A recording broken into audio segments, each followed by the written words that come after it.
ദൈവനാമത്തിന് മാത്രം ഉണ്ടാകട്ടെ. നമ്മുടെ കർത്താവായ യേശുക്രിസ്തുവിൻ്റെ നാമത്തിൽ എല്ലാവർക്കും എൻ്റെ സ്നേഹവന്ദനം. ക്രിസ്തുവിൽ ഉള്ളൊരു മനുഷ്യൻ, മഹാനായ പൗലോസ്, ഭാഗം 264. നമ്മുടെ അവിശ്വസ്തതയെ ക്രിസ്തു എങ്ങനെ കാണുന്നു എന്ന് നാം കണ്ടു. എന്നാൽ നാം അവിശ്വസ്തരായാലും ക്രിസ്തു വിശ്വസ്തനാണെന്നാണ് പൗലോസ് പറയുന്നത്. അതെ, നാം അവിശ്വസ്തരായി തീർന്നാൽ ക്രിസ്തുവും അവിശ്വസ്തനായി തീരും എന്നാണ് ഒരു പക്ഷേ പറയേണ്ടിയിരുന്നത്. എന്നാൽ അതിന് വിരുദ്ധമായി ക്രിസ്തു വിശ്വസ്തനായി പാർക്കുന്നു എന്നാണ് ഇവിടെ പറയുന്നത്. അത് ഏറ്റുപറയും എന്ന വാഗ്ദാനത്തിലും തള്ളിപ്പറയും എന്നതിലും ക്രിസ്തുവിൻ്റെ വിശ്വസ്തത ക്രിസ്തു തെളിയിക്കുന്നുണ്ട്. ക്രിസ്തുവിനോട് അവിശ്വസ്തരായി പ്രവർത്തിക്കുന്നവർക്ക് ക്രിസ്തുവിൻ്റെ വിശ്വസ്തത അവിശ്വാസവും, ക്രിസ്തുവിനോട് അവിശ്വസ്തത കാണിക്കുന്നവർക്ക് ശിക്ഷയുമായിരിക്കും ഫലം. കാരണം ക്രിസ്തുവിൻ്റെ സ്വഭാവം ത്യജിക്കുവാൻ ക്രിസ്തുവിന് കഴിയുകയില്ല. കർത്താവ് ഈ ഭൂമിയിൽ ആയിരുന്നപ്പോൾ നൽകിയ വാഗ്ദാനത്തിൽ ഒരുവൻ വിശ്വസ്തനല്ലാതെ പോയാൽ അവൻ തന്നെ നിഷേധിക്കുകയായിരിക്കും ചെയ്യുന്നത്. അതുകൊണ്ട് ദൈവത്തിന് ചെയ്യാൻ കഴിയാത്ത 3 കാര്യങ്ങളേ ഉള്ളൂ. 1, ഭോഷ്കു പറയാൻ കഴിയുകയില്ല.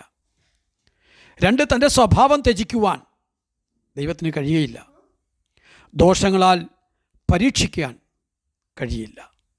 അതുകൊണ്ട് സത്യവചനത്തെ യഥാർത്ഥമായി പ്രസംഗിച്ചുകൊണ്ട് ലജ്ജിപ്പാൻ സംഗതിയില്ലാത്ത വേലക്കാരനായി ദൈവത്തിന് കൊള്ളാകുന്നവനായി നിൽപ്പാൻ ശ്രമിക്കുക എന്ന വാക്ക് വളരെ അർത്ഥവത്താണ് തിമോത്തിക്ക് ലഭിച്ചിരിക്കുന്നത്. സത്യവചനത്തെ ശരിയായ നിലയിൽ കൈകാര്യം ചെയ്യേണ്ട ആവശ്യകത ഈ കാലഘട്ടത്തിൽ ഏറ്റവും അനുയോജ്യമാവും ആവശ്യമായൊരു വാക്ക് തന്നെയാണ് ഇവിടെ.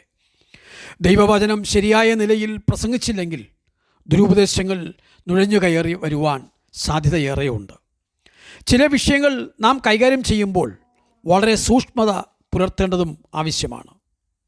ഉദാഹരണമായി, വിശ്വാസവും പ്രവൃത്തിയും, ന്യായപ്രമാണവും കൃപയും, ആരാധനയും സേവനവും, ഉൽപ്രാപണവും മഹത്വപ്രത്യക്ഷതയും, മനുഷ്യൻ്റെ ഉത്തരവാദിത്വവും ദൈവത്തിൻ്റെ പരമാധികാരവും, പ്രാദേശിക സഭയുടെ സ്വാതന്ത്ര്യവും, ക്രിസ്തുവിൻ്റെ ശരീരത്തിൻ്റെ ഐക്യതയും, ഇങ്ങനെ ഈ വിഷയങ്ങൾ കൈകാര്യം ചെയ്യുമ്പോൾ സൂക്ഷിച്ചില്ലെങ്കിൽ തെറ്റിപ്പോകാൻ സാധ്യതയുണ്ട്.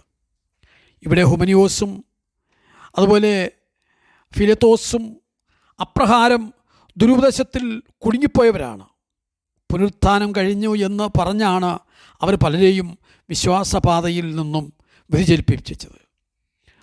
ഒരാൾ രക്ഷിക്കപ്പെടുമ്പോൾ ഉണ്ടാകുന്ന ആത്മീക ഉണർവിനെയാണ് പുനരുത്ഥാനം എന്ന വാക്കുകൊണ്ട് അവർ ഉപദേശിച്ചത്.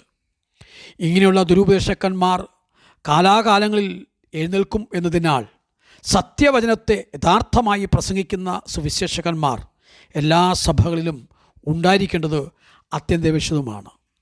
ദുരുപദേശക്കന്മാരുമായി തർക്കിക്കാൻ പോകുന്നതും അപകടകരം തന്നെയാണ്.